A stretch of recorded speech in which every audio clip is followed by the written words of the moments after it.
The resignation let her hit the polished conference table with a sharp slap. No one reached for it. No one even breathed. Across from me, Commander Evelyn Hart sat perfectly still in her black uniform jacket, her silver insignia catching the morning light. Around her, department heads exchanged uncertain glances, waiting for her to speak first. Instead, it was Director Collins who broke the silence. "You've lost your mind, Adrian." His voice echoed through the executive boardroom. "You've spent 5 years becoming the command division's right hand. You're next in line for deputy commander. And today, of all days, you're quitting." "I am." The words came out calmer than I felt. My fingers rested lightly on the back of my chair, hiding the slight tremor running through them. "I've already transferred every classified file. Every operation report has been archived. My successor has complete access." Collins frowned. "This isn't about work." "No." "Then what?" I looked directly at Commander Hart. Her gray eyes met mine without blinking. "For 5 years," I said quietly, "I've lived entirely for this division." Silence. I postponed birthdays. No response. I missed funerals. Nothing. I canceled every relationship before it had a chance to become real. Someone shifted uncomfortably. "I've decided I want something different." Collins crossed his arms. "What?" I smiled faintly. "I want to find a wife." The room froze. Someone almost laughed before realizing I wasn't joking. Commander Hart's expression remained unreadable. Finally, she spoke. "Your request is denied." Every head turned toward her. "Denied?" I looked at her. "My contract ended yesterday. It can be renewed." "I won't renew." "You will." Her tone wasn't angry.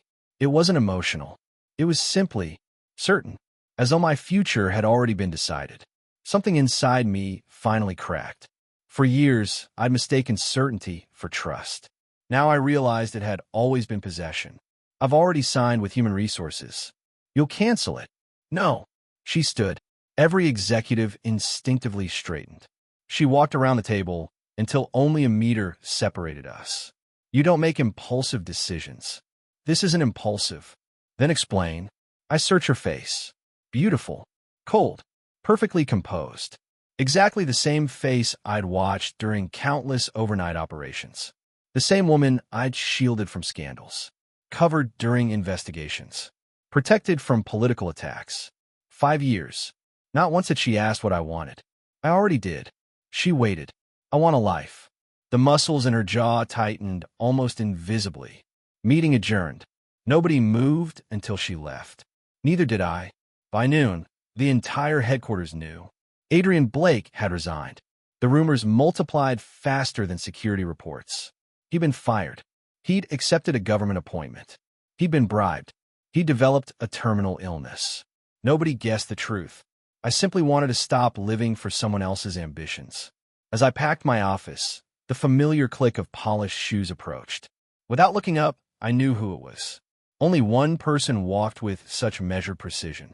"You left without permission." I folded another file into a cardboard box. "I resigned." "That's different." "No, it is." She stood beside my desk. The office suddenly felt much smaller. "You've forgotten company protocol." "I've memorized it." "Then you know former officers remain available during transition." "I'm available." "Good." She looked around the room. "When you're finished packing, return upstairs." "No." She finally looked at me. "No. I'm going home." "You don't have plans." "I do." "What?" I sealed the box. "I'm meeting a matchmaker. For the first time in 5 years." Commander Evelyn Hart looked genuinely stunned. "A what?" "A matchmaker. You don't need one. I've been working 80-hour weeks under your command." "So, I've forgotten how to date." Her eyes narrowed. "This is ridiculous." "Maybe, but it's my decision." She reached for the resignation box. Instinctively, I caught it first. Our hands touched. Warm. Steady. Far too familiar. She didn't let go. Neither did I. The office became painfully quiet. Finally, she spoke. "You promised you'd stay." I blinked. "I promised I'd finish the 5-year strategic program." "You promised me." "I kept that promise." "No." Something fragile flashed behind her eyes before disappearing. "You changed." I almost laughed. "No, Commander." I finally stopped pretending. She slowly released the box. Without another word, she turned and walked away. But just before reaching the door, she paused. I don't approve. I looked at the empty hallway beyond her. I know. The door closed. For some reason, it sounded heavier than any gunshot I'd ever heard. The matchmaker's office smelled faintly of jasmine tea and old books. It was the opposite of headquarters. No security scanners. No encrypted phones. No armed guards. Just soft music drifting through a quiet waiting room. Mrs. Eleanor Grant adjusted her glasses while studying the questionnaire I'd filled out. She looked up.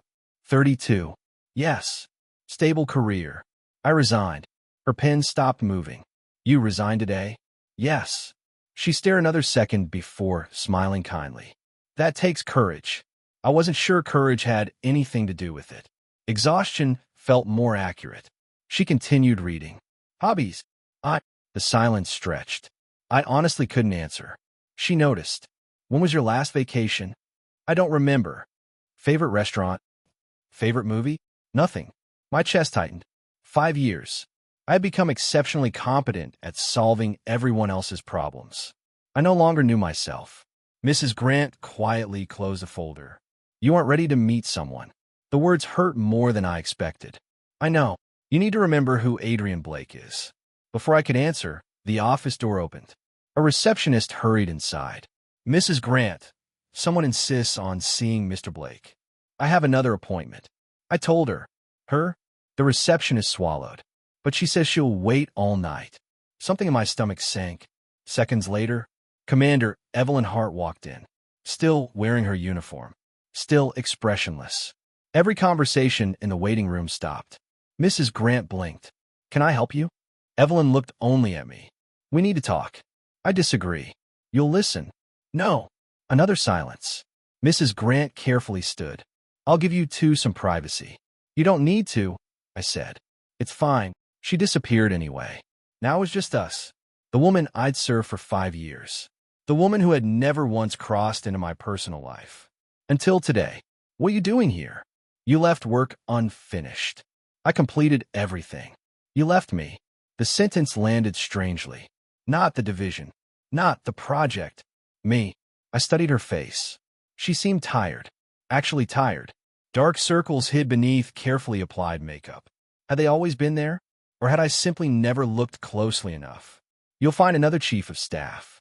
I don't want another. That's not my responsibility anymore. Her hands tightened behind her back. You really intend to marry? I intend to try. Why? I laughed quietly. Because I like someone waiting for me at home. You had headquarters. I don't want headquarters. You had purpose. I want happiness. She frowned as if happiness were a language she'd never learned. What if your wife doesn't understand your work? I won't have this work. What if she leaves? Then I'll survive. What if she disappoints you? I'll survive that too. Her breathing became slower, measured, controlled, until finally, she asked almost in a whisper, what if nobody is good enough? I smiled. Then I'll stay single. She looked away. Outside, rain began tapping softly against the windows. I interviewed 23 candidates. For what? Your replacement. And I rejected everyone. That's your choice. They're incompetent. You'll train someone.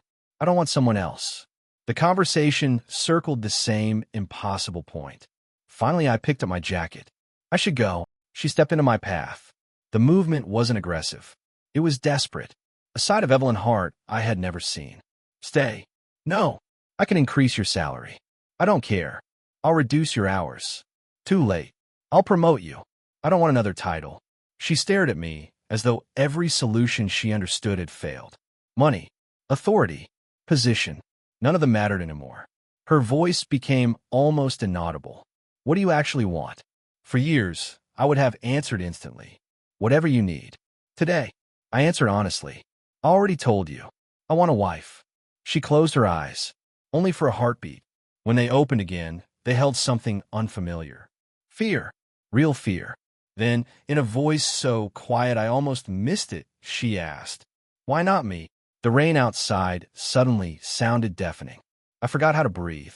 For 5 years, Commander Evelyn Hart had never blurred the line between duty and emotion. Now, with a single sentence, She had erased it, and I had no idea whether to believe her. The question lingered between us long after the sound of the rain swallowed the silence. Why not me? For a moment, the commander who had stood before ministers without flinching looked strangely vulnerable. I searched her face, waiting for the slightest hint of sarcasm. There was none. What did you just say? I don't repeat myself. You've never spoken to me like this. I know. I let out a slow breath. Evelyn, the first time I had ever used her name without her rank. She noticed. A faint flicker crossed her eyes. You told me, I said, to keep personal feelings outside the workplace. I did. You rejected every invitation I ever made. They weren't appropriate. You never came to my birthday dinners. They conflicted with operations. You ignored every sign that I wanted something beyond work. She lowered her gaze. I know. The admission startled me more than anything else. You knew. Yes. And you said nothing?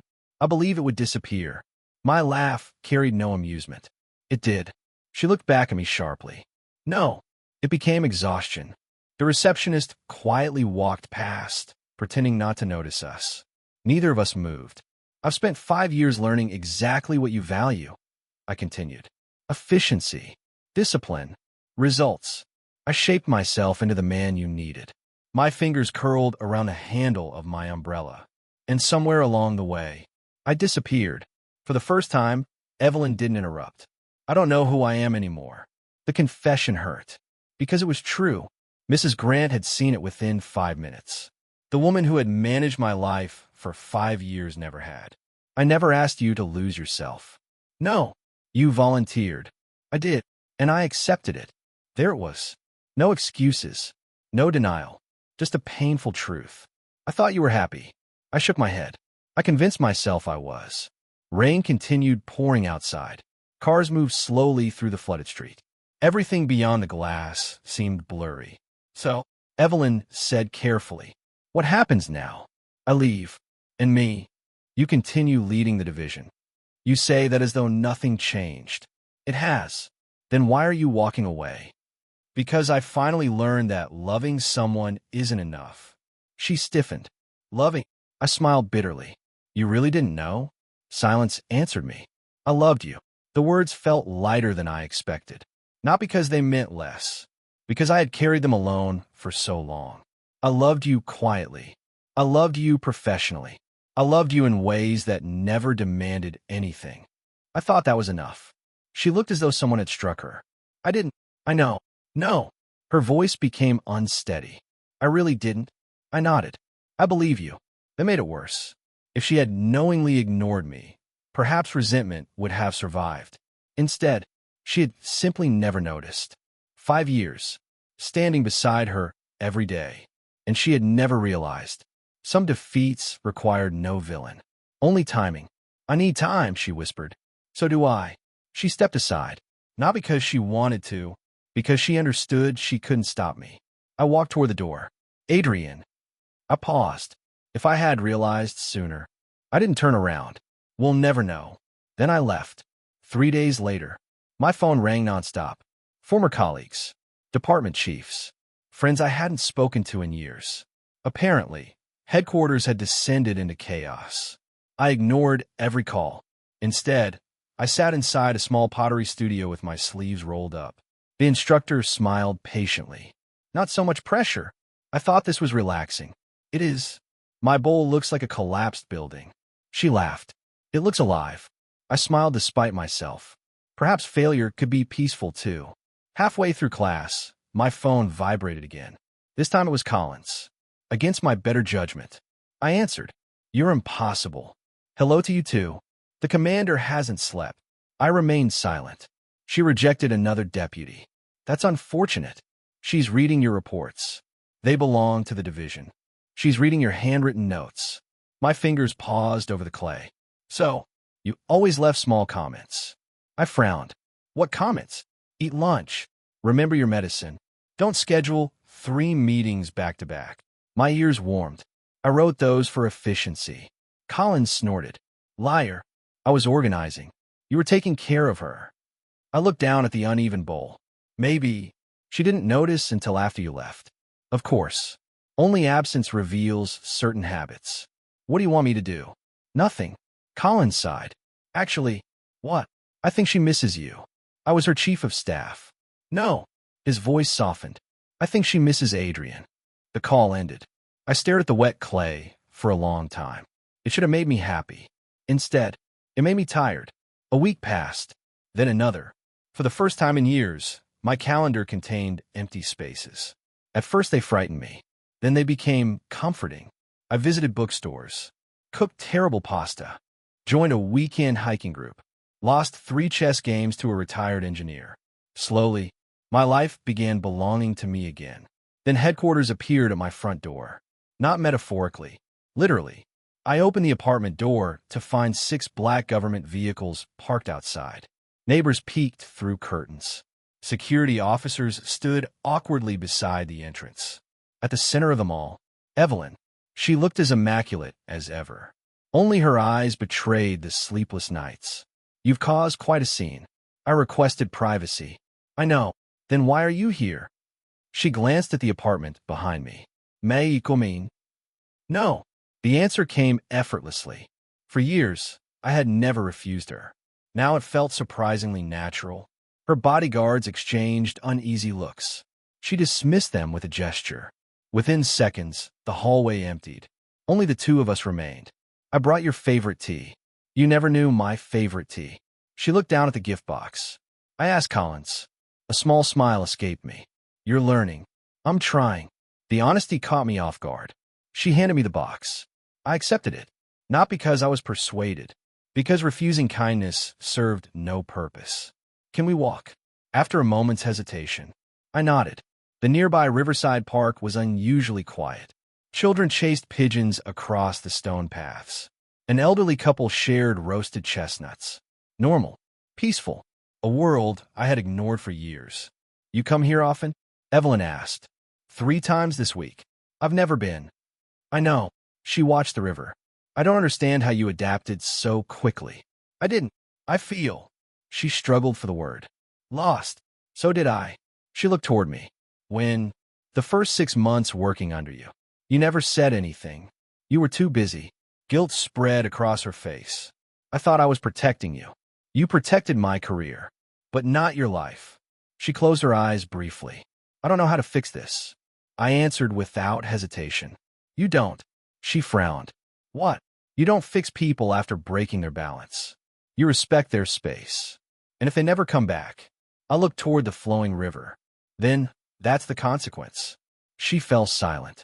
Minutes passed before she finally spoke again. I canceled my promotion. I turned toward her. What? They offered me Director General. You refused? Yes. What? She smiled sadly. Because I realized I spent 10 years climbing a mountain. And I reached the top. There was nobody beside me.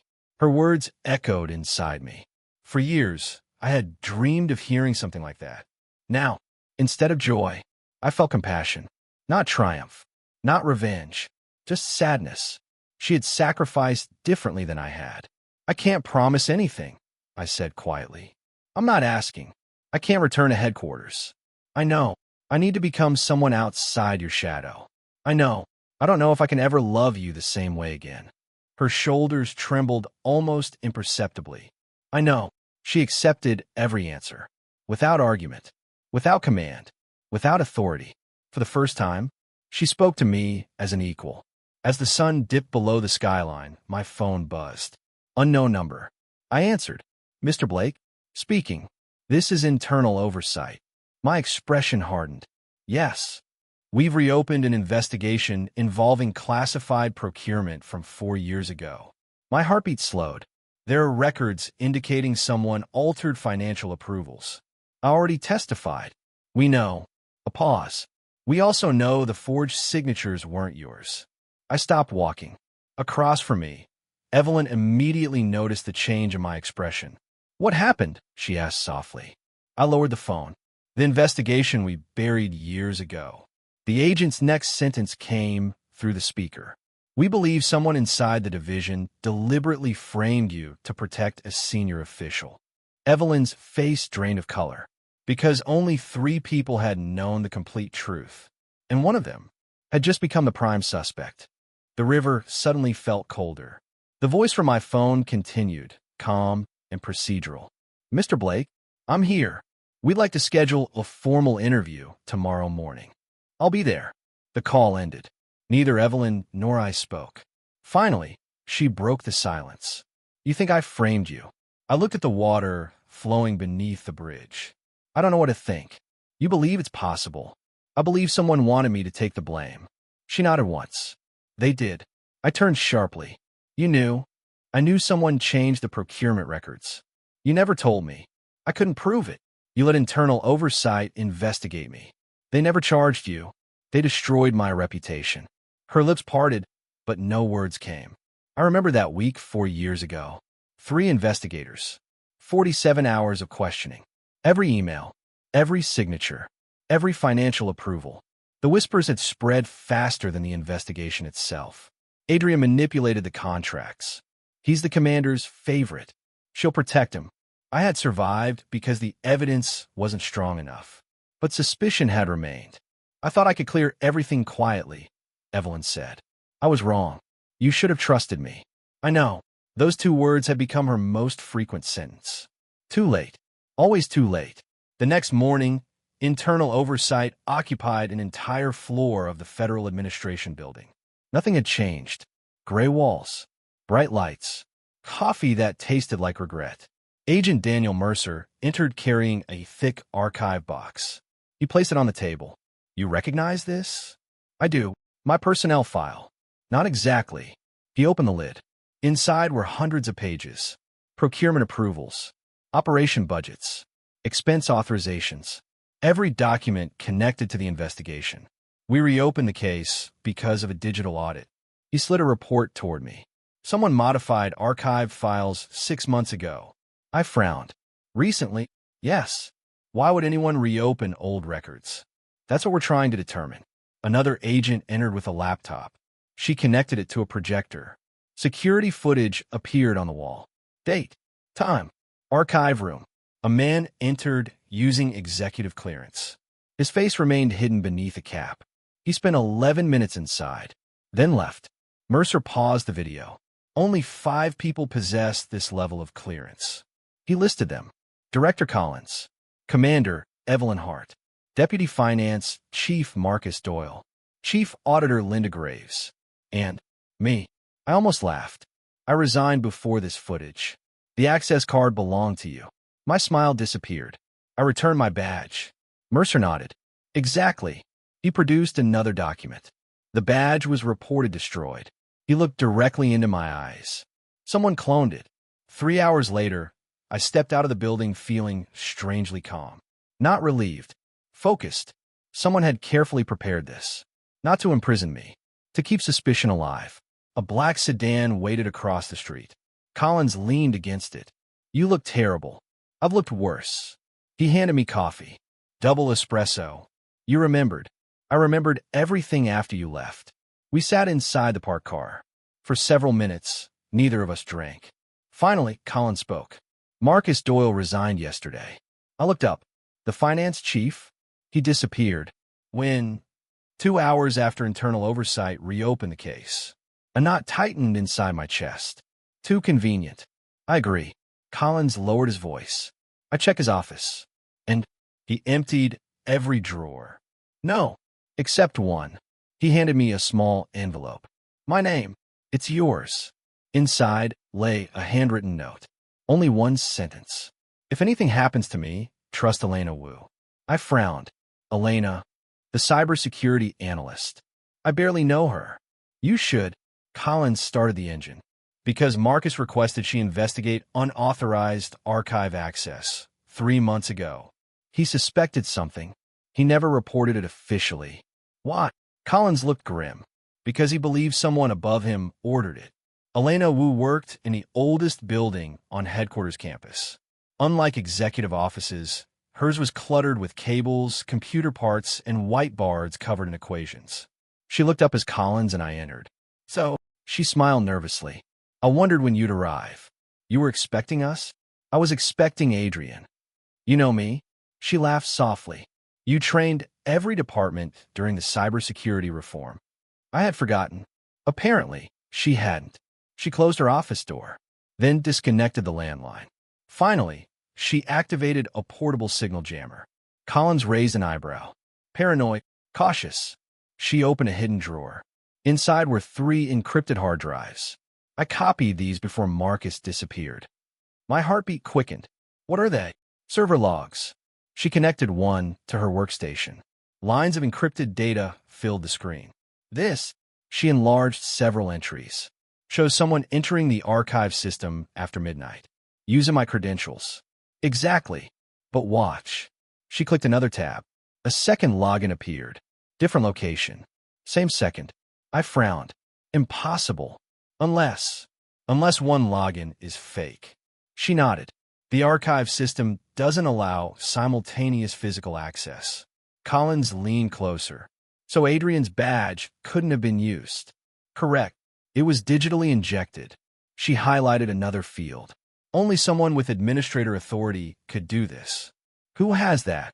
She hesitated. Officially? Yes. Commander Hart. Silence. Then she continued. Unofficially, another name appeared. Deputy Director Victor Kane. Neither Collins nor I spoke. Victor Kane, the government's liaison to the command division. Powerful, untouchable, rarely seen, always smiling. 5 years earlier, he had personally supervised the procurement project. Collins slowly sat down. My God, Elena nodded. It gets worse. She opened another folder. Private emails, encrypted correspondence, financial transfers, hidden authorizations.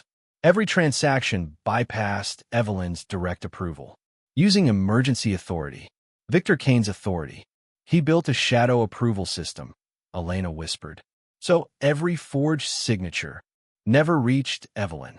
I stared at the screen. Then another realization struck me. If Kane controlled approvals, Collins finished the sentence.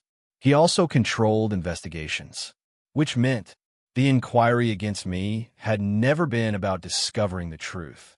It had been about protecting the man who created the fraud. My phone vibrated. Unknown number. I answered cautiously. No one spoke, only breathing. Then a man's voice. Low, calm. You should have stayed retired, Adrian. The line crackled. Marcus asked too many questions. My blood turned cold. What did you do to him? A quiet chuckle. You'll find out. The call disconnected. Elena immediately traced the number. 30 seconds later, her expression turned pale. It came from inside headquarters. Collins stood abruptly. He's still here. No. Elena shook her head. He wanted us to know that. Before anyone could speak again, every computer monitor in the office suddenly went black. Then, in bright white letters, a single message appeared simultaneously across every screen. Stop digging. The next one disappears forever. None of us said a word, because we all understood the same terrifying possibility. Marcus Doyle hadn't run away. Someone had made sure he never had the chance. The warning remained on every monitor for exactly 7 seconds. Then the screens returned to normal as if nothing had happened. Elena's fingers flew across the keyboard. They breached an internal subnet. Can you trace it? I'm trying. 30 seconds later, she cursed softly. They routed through 6 compromised servers. Meaning, Collins asked, meaning whoever sent that message knows our infrastructure better than most senior administrators. I already knew the answer. Victor Kane, the man who approved budgets, coordinated with intelligence agencies, and maintained access to every major government network. If he was involved, this was no ordinary corruption case. We moved to a small cafe 3 blocks away to avoid being overheard. Rain had returned, turning the windows into blurry mirrors. Collins spread printed copies of Elena's evidence across the table. Server injections, hidden approvals, encrypted transfers. He looked up grimly. This is enough to reopen the procurement scandal. Not enough to accuse Kane publicly, Elena said. He'll claim the emergency authority was legitimate. And the forged signatures. He'll say his subordinate handled the paperwork. I leaned back, exhausted. So we need something that ties him directly to the fraud. Elena nodded. Marcus thought he had it. Where? She hesitated. He left me a voice message yesterday morning. She opened her phone and played the recording. Marcus's strained voice filled the small cafe. Elena, if you're hearing this, I found the original authorization chain. Kane created a hidden backup repository outside the official archive. The access key is in the place Adrian used to complain about every winter. The recording ended abruptly. Collins frowned. What place? I closed my eyes. 5 years ago, headquarters heating system had failed repeatedly. I had spent months arguing with facilities management. The coldest location in the entire complex was the underground maintenance tunnel connecting the executive building to the archive wing. The maintenance tunnel. Elena looked relieved. That's it. Getting back into headquarters should have been impossible. Technically, I no longer worked there. Practically, Collins still possessed enough authority to escort a consultant through security. The underground tunnel smelled of dust, concrete, and rusted pipes. Emergency lights cast long shadows across the narrow passage. I hadn't been there in years. Marcus hid something here? Collins whispered. He said the access key was in the place I complained about. I walked slowly along the tunnel wall. Then I saw it. A loose ventilation grate near the section where icy air used to pour through every winter. I removed the grate. Inside lay a waterproof envelope. Elena carefully opened it. A small encrypted drive fell into her palm. Please tell me this is what we need. She connected it to a portable decryptor. For several tense seconds, nothing happened. Then folders appeared. Original authorization records, unaltered financial approvals, digital signatures, and at the center of everything, Victor Kane's master credential. Not delegated, not indirect. His own authenticated authorization. Collins exhaled sharply. This is enough. No, Elena said quietly. It's more than enough. My phone rang. Evelyn. I answered immediately. Where are you? Headquarters. Leave now. What happened? Internal oversight issued an emergency detention order. For me? For Elena. Collins swore. Evelyn continued, her voice tense. Kane claims she accessed classified systems without authorization. Can he do that? He's trying. Elena's face went pale. They're making me the scapegoat. Listen carefully, Evelyn said. I've arranged a secure meeting with Oversight Director Rowan. Bring the drive directly to him. Can we trust him? A pause. Yes. The sound of approaching footsteps echoed through the tunnel. More than one person. Collins drew a sharp breath. We have company. Flashlights swept across the far end of the tunnel. Federal security, a voice shouted. Remain where you are. Collins grabbed my arm. Run. We sprinted through the narrow passage as security officers rushed toward us. Boots thundered against concrete. Elena clutched the drive to her chest. A side corridor appeared ahead. This way, I shouted. We turned sharply and emerged into the old service elevator shaft. The elevator itself had been decommissioned years earlier, but the maintenance stairs remained accessible. Up, Collins ordered. We climbed 3 flights while voices echoed below. My lungs burned. Elena stumbled. I caught her before she fell. Keep moving. At the top of the stairs, a heavy door opened onto the parking structure. Cool night air hit my face. Evelyn stood beside a dark government sedan. Hurry. We rushed inside. As the car pulled away, 2 security vehicles entered the garage behind us. Evelyn accelerated hard.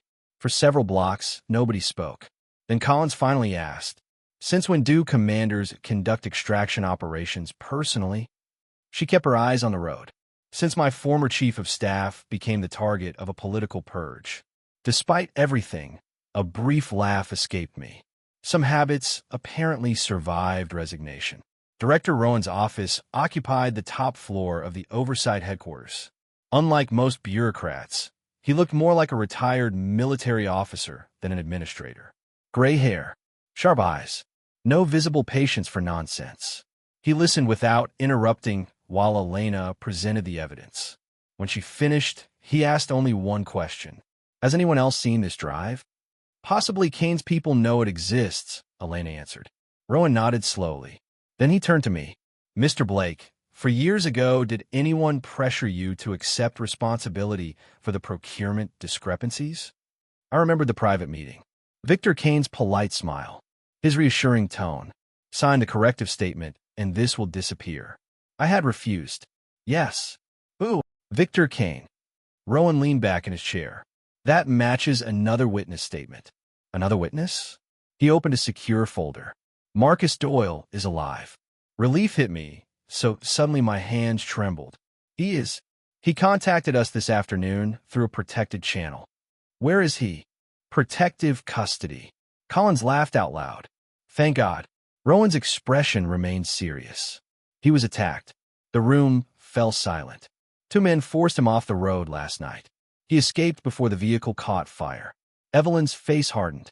Kane escalated from fraud to attempted murder. Allegedly, Rowan corrected automatically. Then he looked at the evidence again, although that distinction is becoming increasingly difficult to maintain. He pressed a button on his desk. Prepare an immediate warrant package for Deputy Director Victor Kane. A staff officer appeared in the doorway, visibly startled. Tonight, sir. Tonight. The officer hurried away. Evelyn finally relaxed slightly. For the first time in weeks, I saw genuine confidence return her posture. But Rowan wasn't finished. Commander Hart. Yes, Director. Your failure to disclose earlier concerns about the forged records will be reviewed separately. She accepted the criticism without protest. Understood. And Mr. Blake. Rowan looked directly at me. The evidence strongly suggests you were deliberately framed. I should have felt vindicated. Instead, I felt oddly empty. For years of suspicion couldn't be erased by a single sentence. Perhaps justice arrived too late to restore what had already been lost. Outside the office, dawn was beginning to lighten the eastern sky. Evelyn walked beside me in silence until we reached the building entrance. You're thinking this doesn't change anything, does it? It clears your name. My name matters less than it used to. She stopped walking. What matters now? I looked at the pale morning sky. Whether I can build a life that isn't defined by headquarters. Her expression softened. And if that life includes me? I met her eyes. For the first time, I didn't know the answer. Before I could respond, both our phones vibrated simultaneously. Emergency alert. Federal agents are executing a search warrant at Deputy Director Victor Kane's residence and offices. Subject, not yet located. Evelyn read the message once, then looked toward the city skyline. He's running. And somewhere in that waking city, the man who had manipulated our lives for years had just learned that his empire was collapsing around him. The city awakened beneath flashing news helicopters. By 8 in the morning, every major network carried the same headline. Senior federal official missing after corruption investigation. Victor Kane's carefully built reputation unraveled by the hour. Search warrants, frozen accounts, seized properties, confidential hearings. For years, he had controlled the narrative. Now the evidence spoke without him. I watched the coverage from my apartment with the television muted. It felt strangely distant. 4 years ago, I would have monitored every development, called 10 different departments, and prepared briefing documents before breakfast. Now, I made coffee, burned toast, opened the balcony door. The autumn air carried the scent of rain-soaked trees instead of printer ink and polished hallways. For the first time in years, I let the silence stay. No phone, no encrypted messages, no emergency summons. Just peace. It felt unfamiliar. It also felt earned. A knock interrupted the quiet. When I opened the door, Mrs. Eleanor Grant smiled warmly. The famous former commander finally remembered he has neighbors. I laughed. You came all the way here. You forgot your folder. She held up the matchmaking questionnaire. I accepted it with an embarrassed smile. I suppose I did. You also forgot to finish answering half the questions. She stepped inside after I invited her. The apartment still looked modest. A bookshelf, a dining table, 2 potted plants that were somehow still alive. She glanced around approvingly. It finally looks lived in. It used to look like a hotel room. I noticed. She placed the folder on the table. I read your answers again. You weren't supposed to. I own the agency. I chuckled. Fair point. She tapped one blank section. What kind of family do you hope to build? I couldn't answer. I know. Can you now? I thought for a long time. Then I picked up the pen. A home where nobody has to earn love through usefulness. Mrs. Grant quietly smiled. That's a much better answer. That afternoon, I attended my first volunteer event. Nothing prestigious, just helping renovate an old community library. Children painted colorful murals while retired carpenters repaired broken shelves. An elderly volunteer handed me a paintbrush. You look like you've never held one. I've held plenty, not for walls. He was right. By noon, my shirt was covered in blue paint. A little girl laughed openly. You missed a spot. She pointed at my cheek. I wiped it. Wrong side. She laughed even harder. So serious. I've been told. She stood on tiptoe and dabbed the paint away herself. There. Thank you. No problem. Then she ran off to join the others. I stood there smiling for no reason. Perhaps happiness wasn't dramatic. Perhaps it arrived in quiet moments that nobody else noticed. As the renovation ended, someone approached carrying 2 cups of tea. Evelyn, not in uniform. Simple gray sweater. Dark jeans. No insignia. No authority. Only herself. I heard you were volunteering. Collins talks too much. He does. She handed me 1 cup. I wasn't sure you'd accept. I wasn't sure either. We walked slowly between newly painted bookshelves. Children's laughter echoed through the building. She watched them with an expression I had never seen before. Soft. Unprotected. I don't know this version of you, I admitted. I don't know her either. You left headquarters? I requested extended leave. I looked at her in surprise. For how long? I don't know. You fought 10 years to become commander. I know, and now? She looked toward a group of children stacking books together. I realized leadership without a life isn't success. Those words sounded strangely familiar. She smiled faintly. I learned them from someone. Weeks passed. Autumn slowly surrendered to early winter. Victor Kane was finally arrested attempting to cross the border under a false identity. The investigation expanded far beyond procurement fraud, bribery, evidence tampering, witness intimidation, attempted murder. His network collapsed as former associates began cooperating with investigators. The newspapers called it the largest corruption scandal in decades. I stopped reading after the first week. Some endings no longer needed my attention. Consequences had found him without my help. One afternoon, Collins invited me to lunch. He looked far more relaxed than I had ever seen him. I resigned. I nearly dropped my chopsticks. You too. He shrugged. I've ignored my family long enough. What will you do? My wife says we're taking 6 months off. She approved. She ordered it. We both laughed. Then he became serious. You know. What? Headquarters feels different. In a good way. People leave work before midnight. I blinked. They take vacations. No, they do. They eat lunch. Impossible. He grinned. Evelyn made it mandatory. I couldn't help smiling. Some lessons had spread farther than either of us expected. Near sunset, I returned to the riverside park. The same bench. The same river. The same quiet current moving toward the sea. Footsteps approached. I already knew who it was. Evelyn sat beside me. Neither of us rushed to speak. The silence no longer felt uncomfortable. I testified today, she finally said. How did it go? I accepted responsibility for every mistake I made. You weren't responsible for Kane's crimes. No. She looked at the water. But I was responsible for the culture that let people believe silence was loyalty. I nodded slowly. That's a difficult thing to admit. It is. She took a slow breath. I spent years believing strength meant carrying everything alone.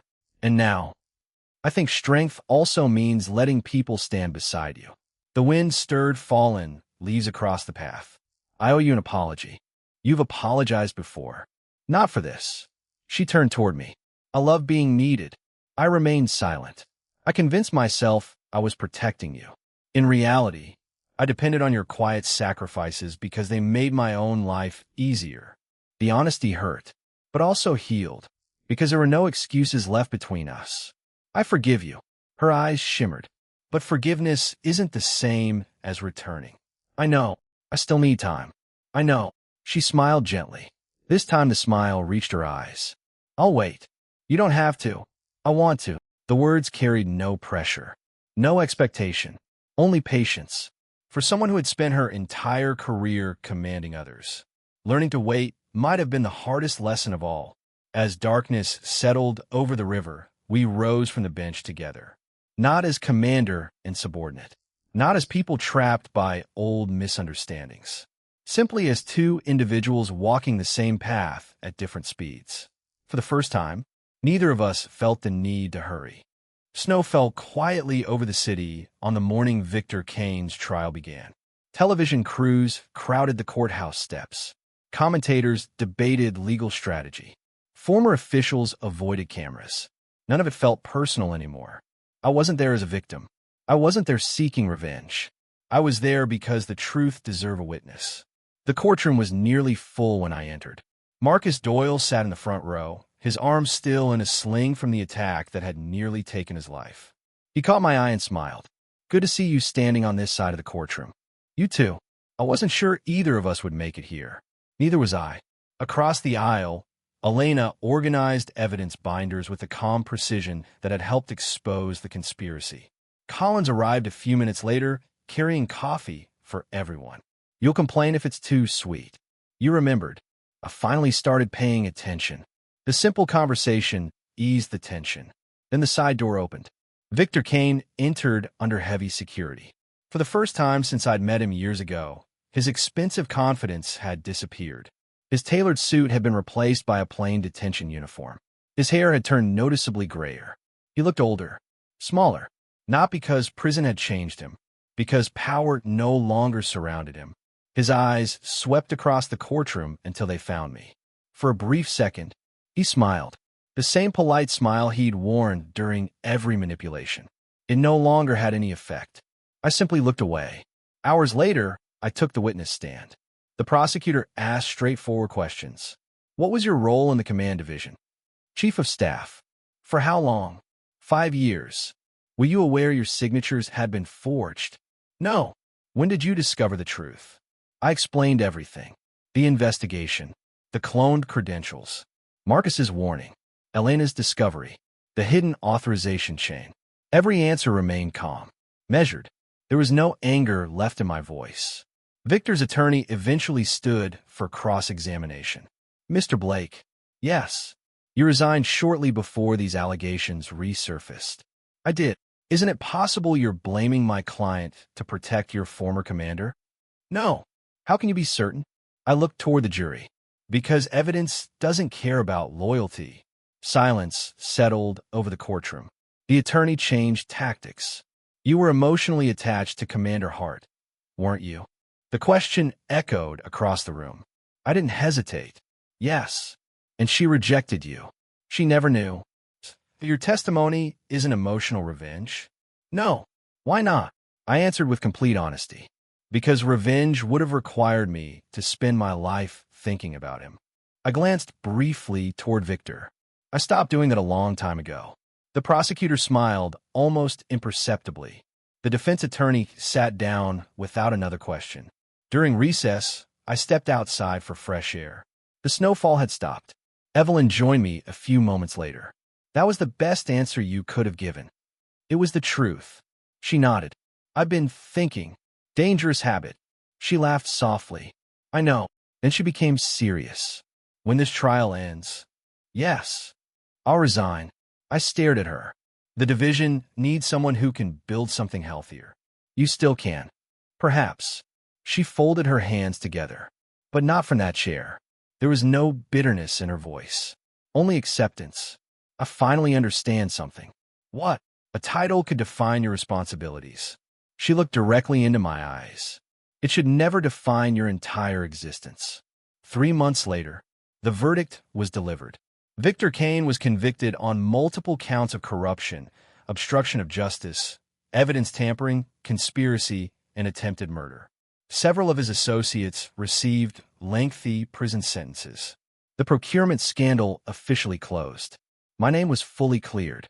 A formal letter of exoneration arrived by mail. I read it once, then placed it inside a drawer. Some victories didn't need to hang on a wall. Living freely was enough. Spring returned to the city. The community library held its grand reopening. Children rushed through the doors carrying freshly issued library cards. The colorful mural we had painted months earlier covered an entire wall. The little girl who had laughed at the paint on my face recognized me immediately. "You came back. I said I would. You always keep your promises?" "I try." She nodded thoughtfully. "My mom says that's rare." I smiled. "Your mom is wise." She proudly dragged me toward the reading corner to show off the books she'd already borrowed. Watching her excitement, I realized something. For years, I had measured success through promotions, crisis reports, and impossible deadlines. Now, seeing a child discover her favorite story felt just as meaningful. Perhaps more. Mrs. Grant eventually found me while I was arranging donated books. "I have an update." "Oh," she held up my old matchmaking file.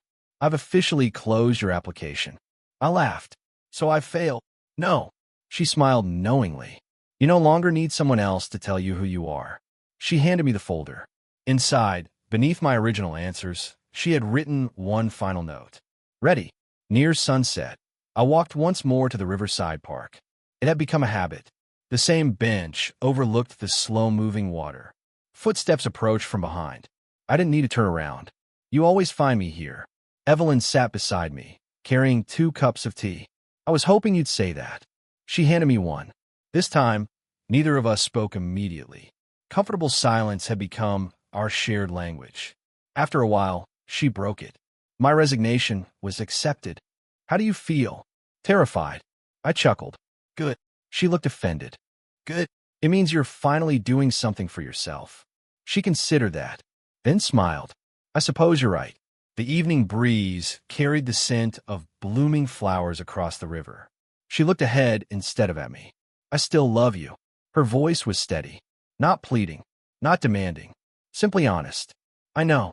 I also know I can't ask you to feel the same today." I remained quiet. She accepted the silence. After several minutes, I reached for my cup. Our hands brushed lightly. Neither of us pulled away. "I don't know what tomorrow looks like." She nodded. "Neither do I." But I looked at the river where the current continued forward without ever looking back. "I'd like to discover it together." She turned toward me slowly. There were tears in her eyes. Not for grief, from relief. No dramatic confession followed. No sudden embrace. No perfect ending. Just 2 people who had finally learned that love was never built through sacrifice alone. It was built through choice. Every day, again and again. As we stood and began walking home beneath the fading light, our footsteps naturally found the same rhythm. For the first time in many years, neither of us was leading, and neither of us was following. We simply walked forward side by side,